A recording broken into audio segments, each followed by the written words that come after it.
Ana endi bizlar 1, 2, 3-chi knopkalarga RGB lampochkani o'rnatdik, ya'ni RGB.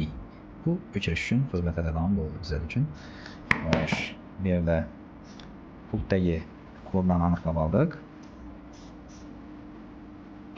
Bu yerda mana